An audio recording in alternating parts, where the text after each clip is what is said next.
Guys, अब तक हमने देखा रानमा और रयोगा मिकाडो और आजुसा के खिलाफ लड़ाई को जीत जाते हैं, पर वो लोग अकाने के खातिर आपस में ही लड़ना स्टार्ट कर देते हैं। पर अकाने आकर उनकी लड़ाई को रोक देती है और हम देखते हैं थोड़ी देर बाद शैम्पू की एंट्री होती है, जो कि रानमा की गर्ल फॉर्म को मारने आई होती है और उसी का पीछा करते हुए रानमा के घर पहुंच जाती है। और यहाँ पर तो चीजें और ज्यादा बिगड़ जाती हैं, क्योंकि शैम्पू अकाने के सामने रानमा को किस कर देती है। और अब आगे तब रानमा और शैम्पू को किस करते हुए देखकर अकाने के अंदर की बीवी जाग जाती है और वो बिना डिटर्जेंट के ही रानमा को धो देती है और इस वजह से शैम्पू और अकाने के बीच में जंग छिड़ जाती है। तब अकाने के फादर वहाँ आकर उस सिचुएशन के बारे में पूछने लगते हैं और कासुमी कहती है, मुझे पक्का तो नहीं पता कि यहाँ पर क्या चल रहा है, पर रानमा की एक्स गर्लफ्रेंड चाइना से वापस आ गई है, जो कि रानमा को वापस हासिल करना चाहती है। तब रानमा कहता है, बिना बात के बकवास बातें करना बंद करो। तब रयोगा कहता है, वैसे ये बातें कितनी सही लग रही है ना। चुप कर जाओ, ये तो मेरी मेल फॉर्म में मुझसे पहली बार मिल रही है। तब अकाने कहती है, फिर भी पहली बार मिलने के बावजूद तुम उसके साथ कितना चिपक रहे हो।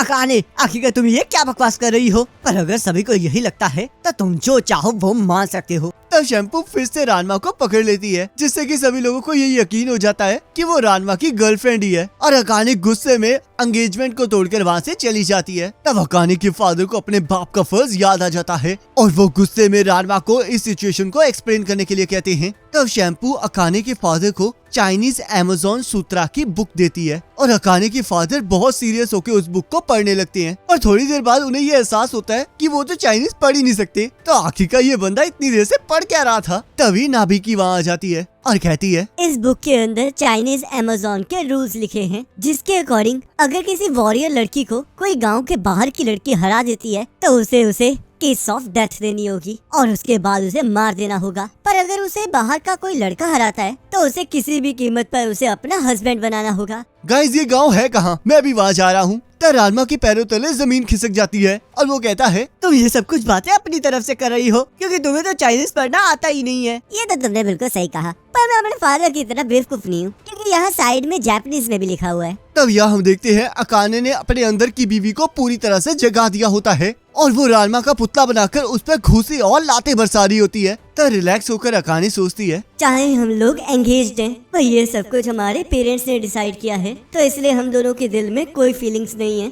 तब अकाने को रानमा की फियांसे वाली बात याद आती है, जिस वजह से उसके दिल में रानमा के लिए फिर से प्यार जाग जाता है और वो रानमा के पुतले को प्यार से संवारने लगती है। तब अकाने रानमा और शैम्पू की बातें सुनती है, जिससे उसे चाइनीज अमेज़न के लॉस के बारे में पता लगता है और कासुमी और नाभिकी भी उसे इन सभी चीजों के बारे में बताती हैं और रानमा के साथ दोबारा से पैचअप करने के लिए कहती है। और तभी वहाँ पर और ज्यादा आग लगनी स्टार्ट हो जाती है, क्योंकि शैम्पू रानमा को हस्बैंड कह के प्रपोज कर देती है और नाभिकी शैम्पू की बातों को ट्रांसलेट करके आग में घी का काम कर रही होती है, जिससे कि अकाने को गुस्सा आ जाता है और वो रानमा के पुतले को फाड़ देती है। अब गाइस, जिनकी शादी हो चुकी है वही इसके साथ रिलेट कर पाएंगे, बाकी हमारा इसके साथ कोई लेना देना नहीं है। तभी हम देखते हैं रानमा के फादर अपने ससुर होने का फर्ज निभाते हैं और रानमा को शैम्पू से दूर करने के लिए एक जोरदार छक्का मारते हैं। तो यार, रात को रानमा भाभी को छोड़कर शैम्पू के सपने देख रहा होता है और रयोगा आकर उसके ऊपर ठंडा पानी फेंक देता है, क्योंकि उसे अकाने का रानमा को लेकर जेलस होना बिल्कुल अच्छा नहीं लग रहा होता। और हमारा ये प्यार का बंशी अपने दुश्मन को रास्ते से हटाने के लिए उसका जेंडर चेंज कर देता है, ताकि शैम्पू उसे मार डाले और विधवा हो जाए। तब वो दोनों इसी बात को लेकर आपस में लड़ना स्टार्ट कर देते हैं।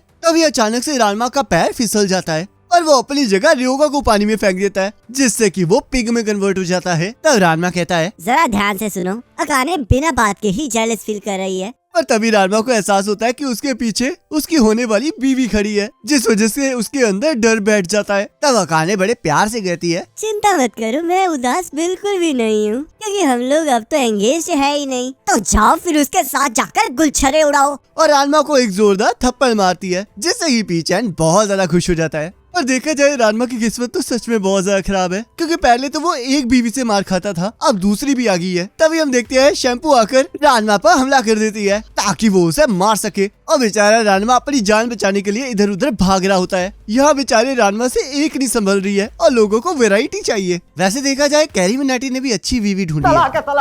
तब अकाने के फादर कहते हैं, पता नहीं रानमा की किस्मत में क्या लिखा है, अब तो देखना यही बाकी बचा है कि क्या वो जिएगा या फिर मरेगा। तब नाभिकी कहती है, अगर रानमा को जीना है तो इन दोनों को एक दूसरे को पहले जानना ही पड़ेगा, नहीं तो आज शैम्पू इसका क्रियाक्रम ही कर देगी। तब यहाँ हम देखते हैं अकाने अपने प्यार का बदला लेने के लिए एक्सरसाइज कर रही होती है और हम देखते हैं अकाने ऐसे रिएक्ट करती है जैसे कि पिछले दिन कुछ हुआ ही नहीं था। तब उसके फादर उसे अपनी फीलिंग्स को शेयर करने के लिए कहते हैं और हम देखते हैं वो अपने फादर को इतने गुस्से से देखती है कि वो रोना स्टार्ट कर देते हैं। तब अकाने सब कुछ भुलाकर रानमा को उठाने चली जाती है, पर वहाँ पर तो बेचारी के जख्मों पर नमक ही छिड़का जाता है क्योंकि रानमा और शैम्पू लवी डबी बनकर एक साथ सो रहे होते हैं। तब अकाने गुस्से में रानमा के ऊपर पानी फेंक देती है। तब शैम्पू जैसे ही उठकर रानमा की गर्ल फॉर्म को देखती है और फिर से हाथ धोकर उसके पीछे पड़ जाती है। तो यहाँ स्कूल जाते हुए रानमा कहता है, अकाने मैं तुम्हें पहले ही बता दूं कि मुझे नहीं पता था कि शैम्पू मेरे साथ सो रही है। चुप कर जाओ, मुझे इतनी सुबह सुबह इतनी नोटिस स्टोरी नहीं सुननी है। आखिरकार तुम्हें इतना बुरा क्यों लग रहा है? तुम भी तो पीछे इनके साथ सोती हो ना।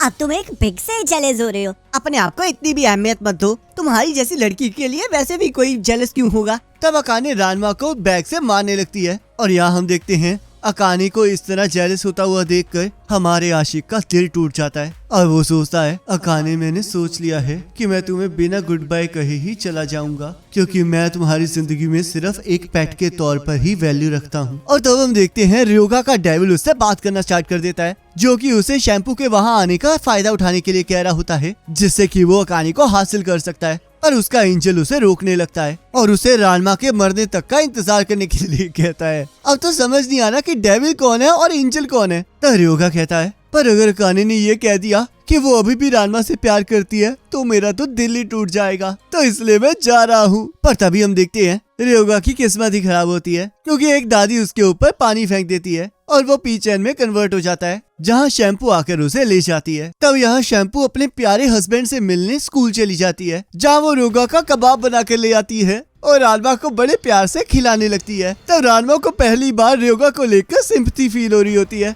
और हम देखते हैं रयोगा अभी भी जिंदा होता है जिसे अकाने गले लगाकर रोने लगती है। तब हम देखते हैं वहाँ का माहौल एकदम से बदल जाता है क्योंकि शैम्पू अकाने को किस ऑफ डेथ दे देती है और अकाने भी इस चैलेंज को एक्सेप्ट कर लेती है। तब रानमा इस लड़ाई को रोकने की कोशिश करने लगता है पर अकाने उसे मुक्का मारकर क्लास से बाहर फेंक देती है। तब रानमा अकाने को ये समझाने लगता है कि वो कभी भी शैम्पू को नहीं हरा पाएगी, पर अकाने उसकी कोई बात नहीं मानती और शैम्पू से लड़ने के लिए मैदान में चली जाती है। तब यहाँ रानमा अपनी फियांसे को ढूंढने लगता है क्योंकि उसे चिंता हो रही होती है कि कहीं शैम्पू उसे मार ना दे, जिस वजह से वो पागलों की तरह इधर उधर भागने लगता है और तभी उसे पीचैन के रोने की आवाज सुनाई देने लगती है और रानमा ग्राउंड में जाकर देखता है कि अकाने बेहोश हो चुकी है और उसके उठाने पर भी नहीं उठ रही। तब हम देखते हैं अकाने के होश में आते ही रानमा को बहुत बड़ा सदमा लगता है क्योंकि अकाने उसके बारे में सब कुछ भूल चुकी होती है। और इसी के साथ ये एपिसोड खत्म हो जाता है। अब नेक्स्ट एपिसोड का लिंक आपकी स्क्रीन पर आ रहा होगा, उस पर क्लिक करके अगले एपिसोड को देख सकते हो।